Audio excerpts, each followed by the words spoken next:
Representative Jasmine Crockett says it was a bit cowardly for Marjorie Taylor Greene to resign from Congress. Crockett joined The View on Tuesday, where the Texas Congresswoman had this message for Georgia Representative Greene. Let's watch. I also feel like it's a bit cowardly, though, to then just quit. Because the heat that she's facing, because she's on the opposite side of him, imagine what I get. You saw that video.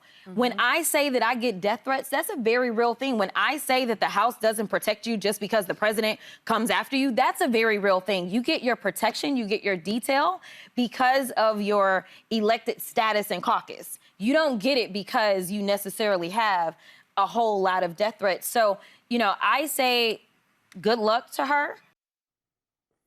Crockett is now running for the Senate. She had several public feuds with Greene, most famous being this viral exchange. If someone on this committee then starts talking about somebody's bleach blonde, bad-built butch body, that would not be engaging in personalities, correct? A what now? Chairman, I make a motion to strike those words. I don't think that's Hold on. part of I'm trying to find clarification on what quality. Chairman, motion to strike those I had no idea words. what you just said. We're not gonna do this. Look, you guys earlier literally just said You that just voted to do Y'all did it. it first, so you You don't just talk voted to do it. Order. I'm trying to get clarification. Look at calm down.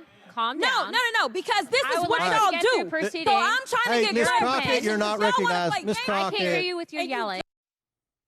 At the same time, however, Crockett is willing to give MTG credit for speaking out against President Trump. Let's listen. I do want people to give her grace to the extent that she is doing something that honestly most of the boys are too afraid to do. Yes. She is willing. Yeah, and I mean, listen, I'll give her credit where credit is due. She is willing to call out what is wrong. Now, her motivations behind it, who knows, right? Like, you see the light, now that he don't want to be your friend, whatever. But at the end of the day, calling it out is so important. Yeah. So I applaud her for that.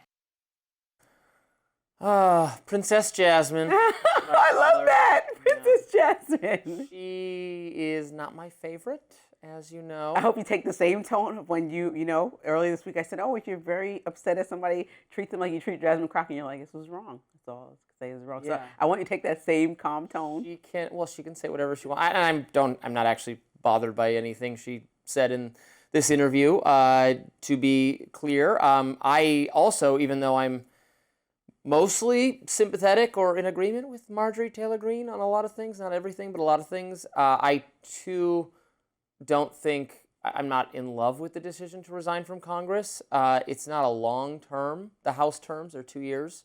She could just serve out the rest of her term and not run for re-election. I'm not sure why she needs to retire in the middle of it. It's not even a Senate term commitment. So I don't know that it's cowardly. I think she just, well, I don't know. I've tried to diagnose what she's going through something psychologically. She does not enjoy having become estranged from Trump, and then Congress isn't the right place for you, whatever. But in multiple interviews, Marjorie Taylor Greene has acknowledged her contribution to toxic, or what she calls, quote, toxic politics. And so, well, they both did that. Well, yeah, in that exchange that you played, you forgot to play the part where Marjorie Taylor Greene was mocking and started with Jasmine Crockett. No, yes. She started with her first saying her eyelashes. Okay? Yeah. Yes, that's how and then Jasmine Crockett responded, because appropriately, I'm not going to play games with you. It was unprofessional behavior from both of them. Absolutely. Right, but it just, Marjorie Taylor Greene's important part of starting that needs to be included. Yes. Okay.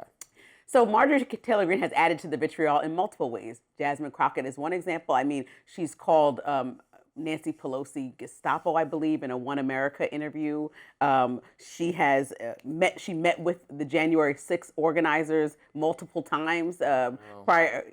What do you mean? And cheered them on. I know you've got a J6. Yeah, we'll get into that after that. So I'm holding my fire for that. She also, the first transgender member of Congress, she said that she's a child predator, and that's a quote. And so these are some things that... Did she say those things? She said that about Sarah McBride. And so... She is the first transgender member. Yes, she called her a child predator, though. So a lot of her language and words have been extremely toxic. And so now, in her recent New York Times interview, she said she wants to be more like God. So you can't blame Jasmine Crockett for being critical of all of a sudden you saw the light. Next on Rising, the White House is altering the real story of the January 6th Capitol attack. We're going to talk about that next in My Lens.